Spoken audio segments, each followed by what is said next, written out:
주식 농부님들 반갑습니다. 추세와 수급에 따른 추석입니다. 오늘 분석할 종목은 미래생명자원입니다. 종목 분석에 앞서서 구독, 좋아요, 댓글, 알림 설정까지 해두시면 저희 길을 받아서 주식 투자가 대박나실 겁니다. 더불어 사단의 인기 동영상과 재생 목록에 많이 본 동영상도 있으니 투자에 참고하시기 바랍니다.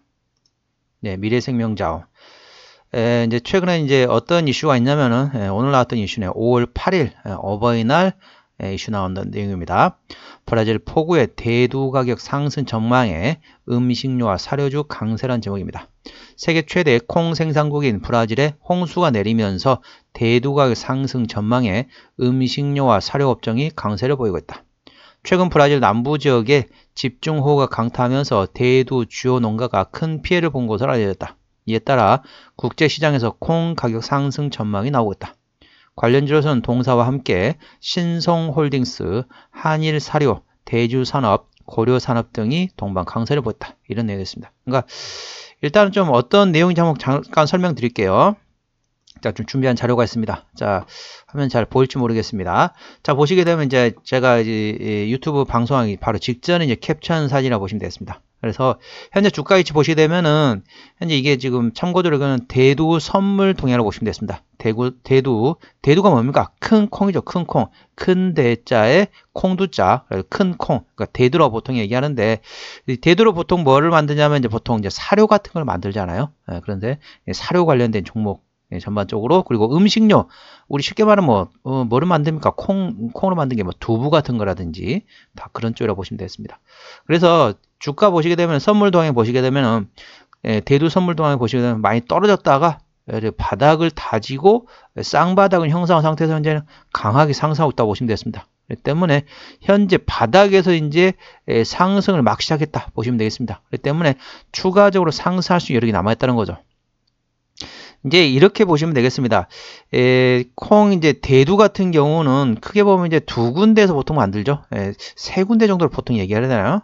가장 많이 생산한 데가 바로 이제 브라질을 포함한 남미 쪽이 되겠고요. 그 다음에 중국과 그 다음에 러시아가 있습니다. 근데 이제 중국 같은 경우는 많이 생산하기도 하지만 어떻습니까? 중국 국민이 너무 많잖아요. 그래서 중국 국민이 예를 들면 중국에서도 밀을 전 세계에서 가장 많이 생산하는 데가 중국입니다. 그런데 중국 인구가 워낙 많다 보니까 전 세계에서 가장 많은 밀을 생산하지만은 해외에서 수입을 합니다. 그 정도로 사람이 많다는 거죠. 많이 만들지만은 많이 소비를 하다 보니까 그렇다는 거죠. 그렇기 때문에 중국은 이제 쉽게 말하면은 내부적으로 처리하는 것도 빠듯하다는 거죠. 그리고 두 군데가 어떻습니까? 남미하고 러시아가 있다는 거죠. 근데 러시아는 지금 어떻습니까? 러시아, 우크라이나 이쪽이 지금 전쟁이 지금 현재 진행 중인 상태이기 때문에 압박을 한다는 거죠. 미국 그리고 유럽을 포함해가 전반적으로 압박을 하다 보니까 수출에 대해서 어느 정도 한계가 있습니다. 우크라이나도 생산을 많이 하고 있는데 역시 전쟁하고 있기 때문에 생산을 못하다 보니까 남은 데 한 군데 어디입니까? 바로 남미 지역이 되겠습니다. 그런데 남미 지역에 최근에 이제 집중호우가 내리면서 전반적으로 그쪽에 이제 콩을 포함한 농산물을 생산하는 곳에 상당히 피해를 많이 봤다는 거죠. 그래서 전 세계의 선물동에 먼저 움직이고 있다고 보시면 되겠습니다. 선물이 먼저 오르고 그 다음에 현물이 따라 움직인다고 보시면 되겠습니다. 그래서 강하게 상승한 상태이기 때문에 현재 어떻습니까? 이게 쉽게 말하면은 물이 이렇게 홍수가 나가지고 잠시 이렇게 하루 이틀 만에 복구가 되나요? 아니죠. 쉽게 말하면 홍수 나가지고 콩이 다 쓸어 내려가 버렸다. 그럼 어떻죠? 다시 홍수 난 다음에 다시 그 복구를 하고 거기다가 다시 정리를 하고 다시 콩을 심어가지고 수확을 되려면 어떻죠? 거의 뭐 올해는 모르겠습니다. 올해도 가을쯤 가능하려나요? 아무튼 상당 기간 동안은 지체가 될 수밖에 없다. 그러다 보니까 이 추세가 하루 이틀 만에 끝나지는 않을 것 같습니다. 제 개인적으로 하루 이틀 만에 끝나지는 않을 것 같고 추가적으로 상승할 수 있기 때문에 음식료하고 사료 관련된 종목들은 A 주시하시면 되겠습니다. 동사뿐만 아니라 아까 관련된 종목들 말씀드렸죠. 신성홀딩스, 한일사료, 대주산업, 고려산업 등이 동반 관련된다는 걸 투자에 참고하시기 바랍니다. 주가 위치 보시도록 하겠습니다. 주가 위치 보시게 되면은 현재 주가 위치 오늘 좀 급등했죠? 바닥권에서 강하게 상승했다고 보시면 되겠습니다. 현재 바닥을 보시게 되면은 여기서 한번 바닥 확인, 자, 두 번째 바닥 확인, 자, 세 번째 바닥, 자, 3중 바닥이 중요하다겠죠? 3중 바닥 뭡니까? 외바닥, 쌍바닥, 3중 바닥 이상의 다중바닥이 있습니다. 그래서 외바닥 같은 경우는 진흙바닥입니다. 진흙바닥. 진흙바닥. 다른 말로 말하면 늪입니다. 늪이 빠지면 어떻게 되는죠? 살려고 허우적 될수록 계속 수렁아래로 빠져든다는 거죠. 그건 어떻습니까? 늪에 빠졌을 때 어떻게 하죠? 가만히 있는 게 가장 좋습니다. 가만히 있는 거. 주식도 마찬가지입니다. 관망하는 게 좋다는 거죠. 내가 이 종목 샀어. 근데 외바닥이야. 근데 주가 더 떨어져. 거기다 물을 타면 절대 안 된다는 거죠. 늪에 빠졌을 때는 어떻게 된다? 일단은 관망해라. 언제까지?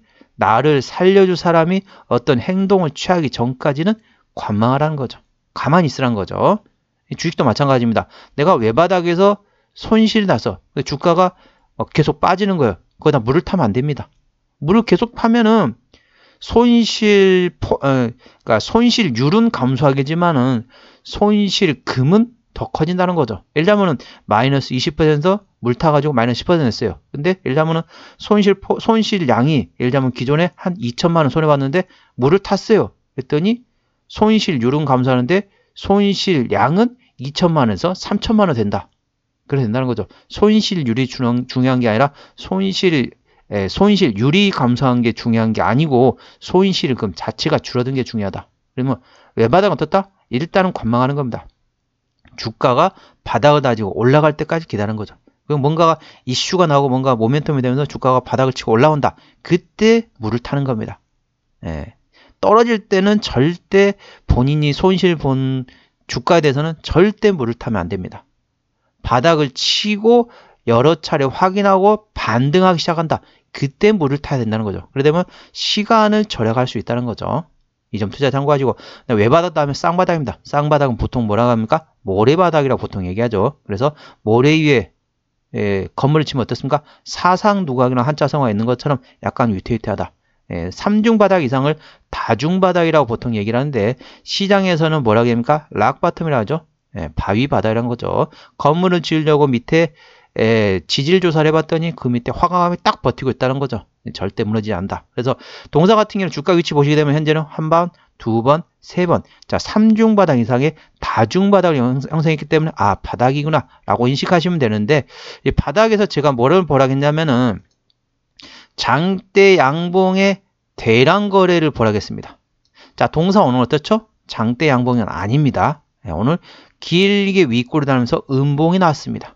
오늘 7.9% 상승했지만은 이게 장대 양봉이 아니란 거죠. 물론 대량 거래 터진 거는 좋은 신호이지만은 현재 주가에서는 추가적으로 조정이 나올 수 있습니다. 장대 양봉이 나올 때까지 기다리셨다가 장대 양봉이 나온 후에 눌림목권을 활용하셔가지고 물을 타시거나 신규로 접근하는 방법이 있다는 거 투자에 참고하시기 바랍니다. 현재 주가에서 저항대와 지지대 말씀드리겠습니다. 오늘 7.96% 상승하면서 5,220원에 마감을 했습니다.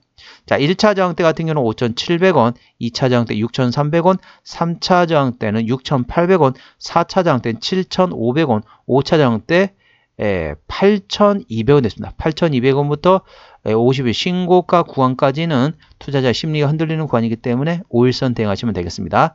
동사의 지지대 같은 경우는 1차 지지대 4,700원, 2차 지지대 4,300원, 3차 지지대 4,000원 구간이 있다는 걸 투자에 참고하시기 바랍니다.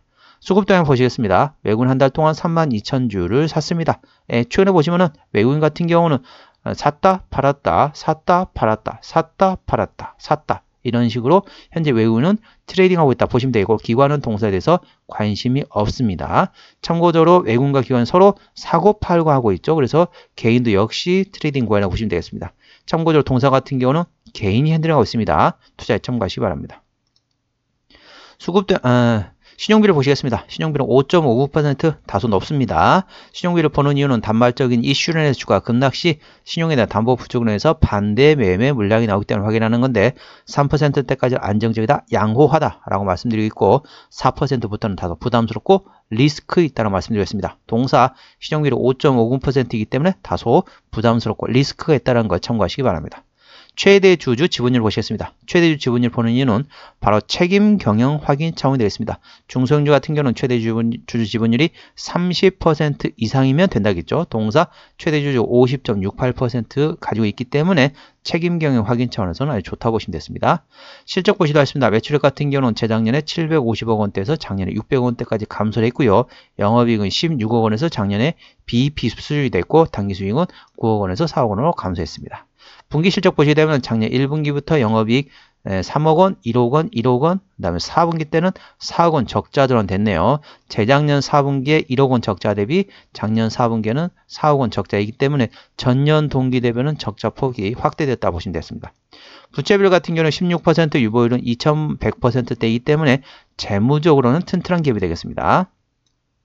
EPS 같은 경우는 22원, BPS는 2211원이 되어 있습니다. 재작년 EPS가 48원에서 작년에 22원으로 감소를 했네요. 자, 22원 기준 현재 밸류에이션 보시도록 하겠습니다. 자, 계산은 쉽게 30원을 계산해 보도록 하겠습니다. 30원이면은 자, 3,000원이면 PR 10배입니다. 현재 어떻습니까? PR 한 7배 수라고 보시면 되겠습니다. 20배 가까이 된다 보시면 되겠습니다. 동사 영업이익률이 0.03%이기 때문에 거의 마진율이 없다. 적정 밸류에이션은 PR 8배에서 12배 구간인데 현재 주가 위치상으로는 밸류에이션상으로는 싼 가격대는 아니란 거죠. 동사 현재 넉넉히 밸류에이션 준다고 해도 PR 17배 조금 타이트하게 준다면 PR 한 26배 수준이라고 보시면 됐습니다. 그렇기 때문에 아무튼 17배든 26배든 저평가 구간은 아니라는 걸 투자에 참고하시기 바랍니다. 물론 이런 중소형주들 같은 경우는 실적, 밸류에이션 따라 주가는 움직이는 게 아니라 모멘텀에 따라 주가는 움직인다 보시면 됐습니다. 쉽게 말하면 테마적인 성향이 있기 때문에 그렇다는 거 참고하시고요.